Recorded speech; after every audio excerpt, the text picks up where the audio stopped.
Good evening, Mayor, Council, residents, and city staff. I'm going to share my screen.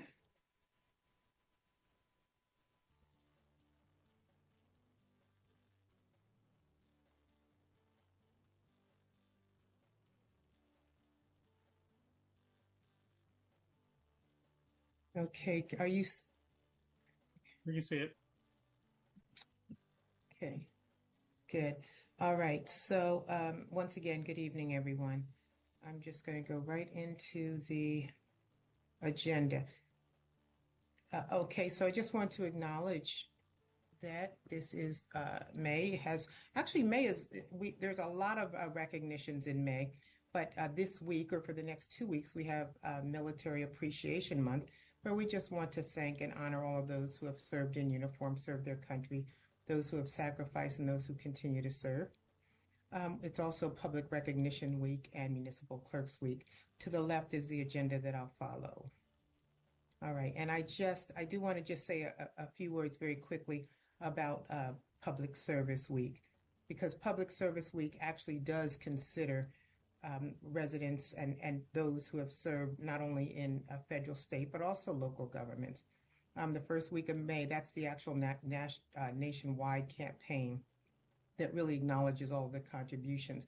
And we do know that this has been a challenging time and in some cases devastating time for those in the federal government who've been laid off or have some uncertainty in their workplace. And so we do want to acknowledge their work and thank everyone who serves their communities and the government and the residents for their contributions.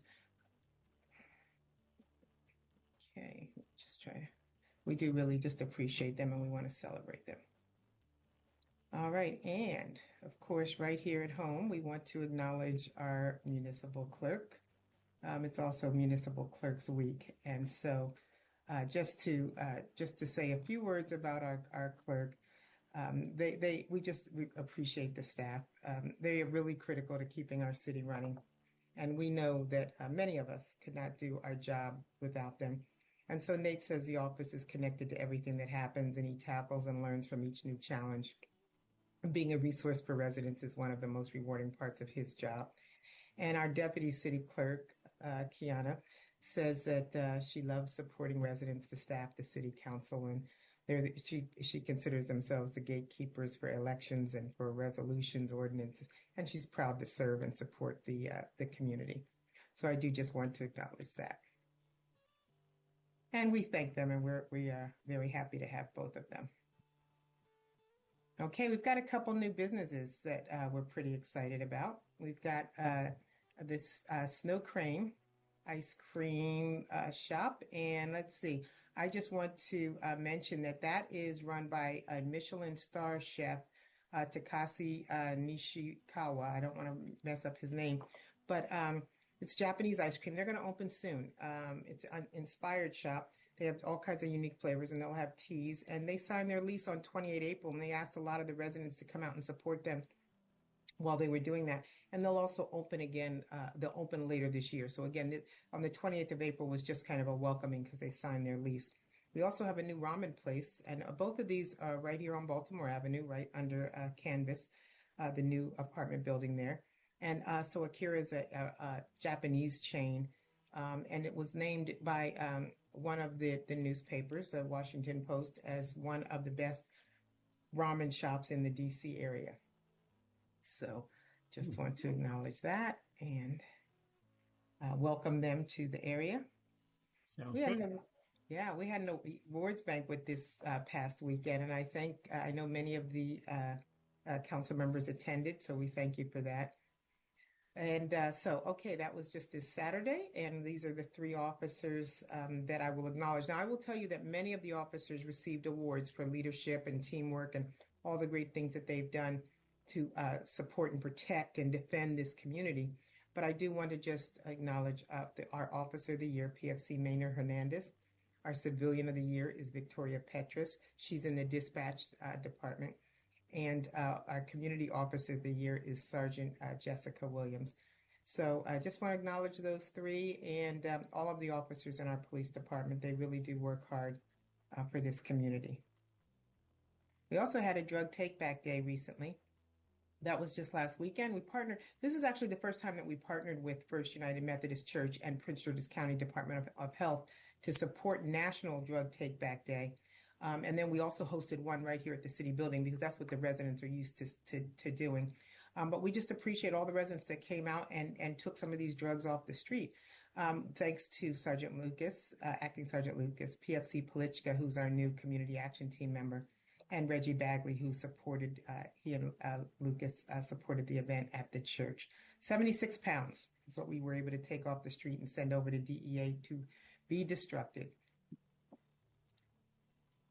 Okay, and so Narcan coming up. Again, this is another first because we are now bringing Narcan out into the community. So the very first time that we'll bring this out into the community is going to be on Thursday the 15th, and that's going to be at St. Matthew's Episcopal Church.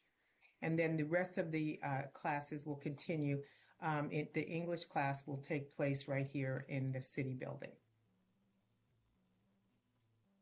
And DPW, I hope many of you got to see the goats. They were out, and for those who haven't, we'll make sure that we continue to push that out and advertise because it's really a great thing to see and to just watch them.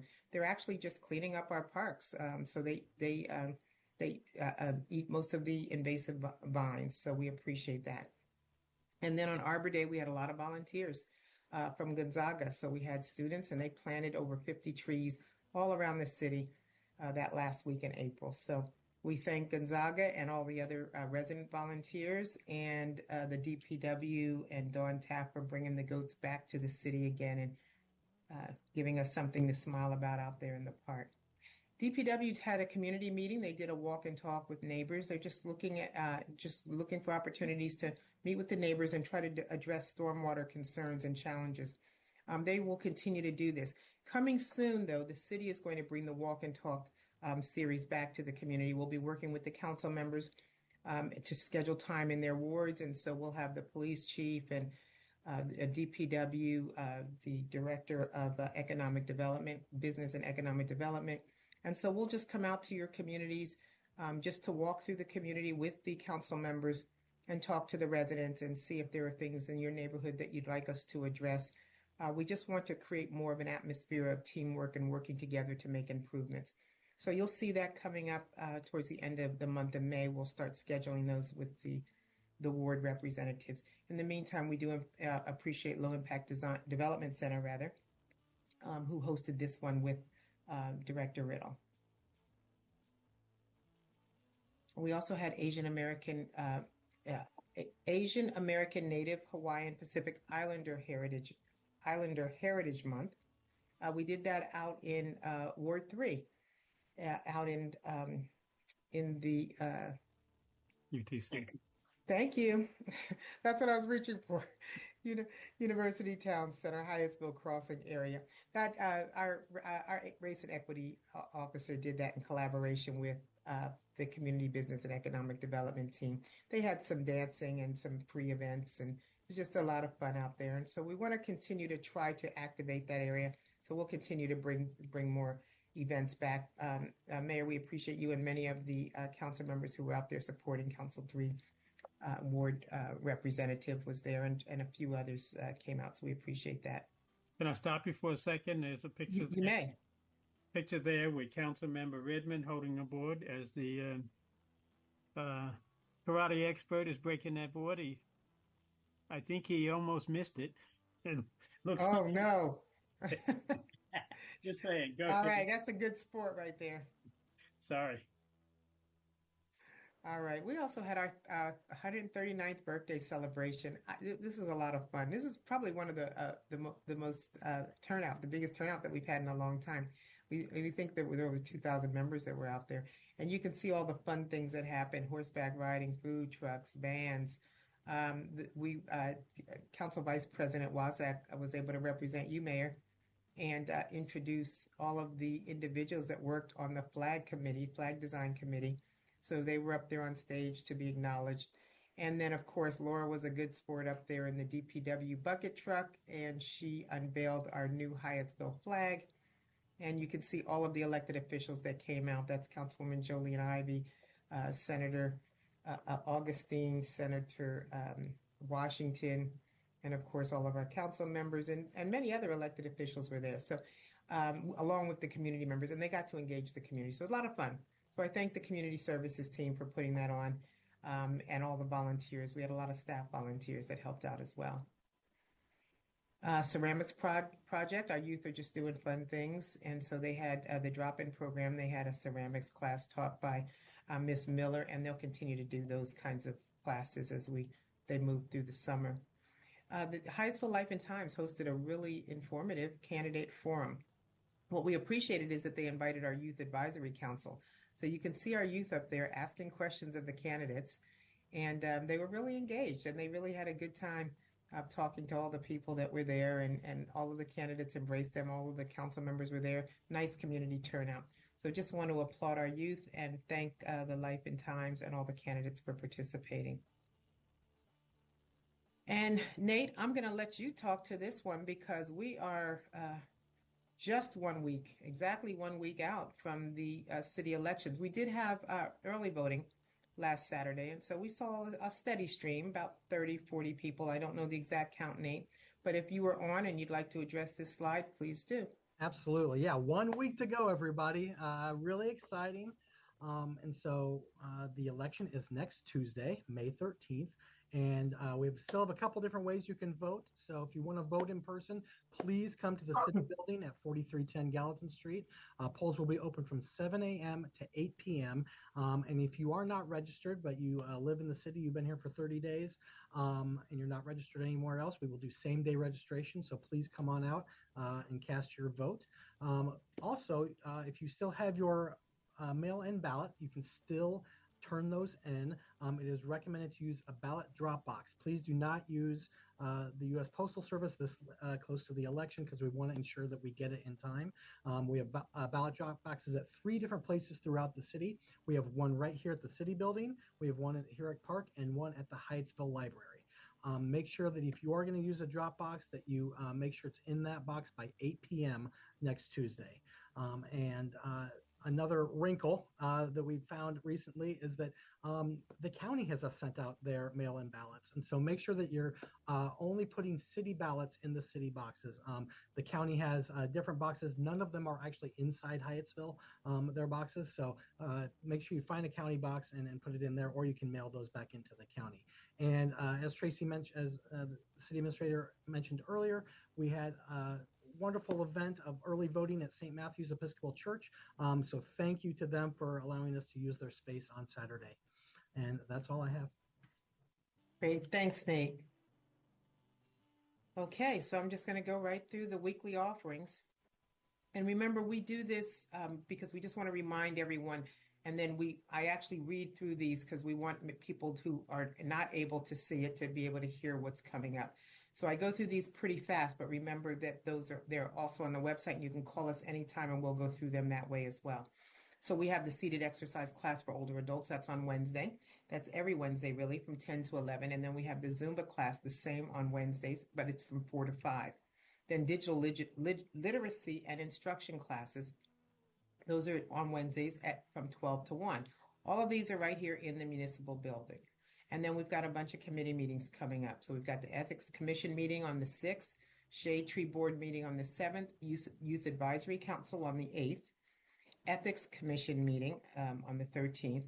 And again, Environmental Committee meeting is on the 13th. Police Public Safety Citizens Advisory Committee meeting is on Wednesday the 14th. And then the Educational Facilities Committee meeting is also on the 15th. And then some of the upcoming events. We've got the Seniors on the Go. They're going to a garden tour. That's going to be this Thursday, the 8th. Night Owls, we're bringing that back. Remember, that's the program where parents can drop their children off for a few hours if they just want to get away, get out and spend some time, some quality time. So that's on Friday night at 9 o'clock at the Driscoll Park Recreation Center. Gateway Arts District Open Studio Tour. This is actually the first one that we're doing in partnership with the Gateway CDC, and that's going to be on Saturday, May 10th from 12 to 5. We'll actually have the caller bus running up and down Route 1, so you'll be able to participate. We talked about the elections, can't say it enough. It's Tuesday, May 13th. Stanford Street Community Meeting, and that is going to be on Wednesday the 14th. Bike to Work Day. That's on Thursday the 15th. Normally everyone meets up at Driscoll Park at 6:30 a.m. for some coffee and just some camaraderie. Board games with ladies and gents. That's again a newer program. That's on Thursday the 15th here at the municipal building. I mentioned the Narcan training in both English and Spanish. And then we've got the Care Partner Support Group. That's a very popular group. We have more and more caregivers in this community. So we love seeing all of them come out. That's at 9 to 10:30. And then once again, another Narcan training on Friday the 16th. And then we've got early dismissal camp day. Again, these are fairly new programs. When the schools get out early, we open the camp up. So our staff is there, and that'll be on Friday, May 16th, 10:30 to 5:30. Teen Exploration Program is Friday the 16th from 11 to 3. Intergenerational event, they're going to the Hirshhorn Museum. That's on Friday, May 16th. On those intergenerational events, that's where we bring the youth out with some of our seniors so that they have an opportunity to learn from each other and bond. And the youth get a kick out of teaching the seniors some of the things that they need to learn on their computers and phones. So it's a really good time for them to all get together. Invasive removals from local parks, that's coming up again on Saturday, May 17th. Hyattsville Historic House Tour coming up next Sunday, the 18th, from 1 to 5. And then the Lunch and Learn Workshop, Medicare 101. We did one of those shops before and it had a really great turnout. So the Community Services team is bringing that back. They're working with HR department. And but it was very informative, and people are learning a lot about Medicare and what to do. And then last slide, finally, I do want to wish our mayor a happy birthday. His birthday is this week on the 9th. And our Director of Community Business and Economic Development, Jeff Ulisse, whose birthday is on May 20th. Mayor and Council, that is all I have. I'm going to stop share and take any questions if you have any. Thank you. Thank you, Ms. Douglas. Colleagues, you got questions? Any questions, colleagues? Seeing none, thank you very much, Ms. Douglas. And that was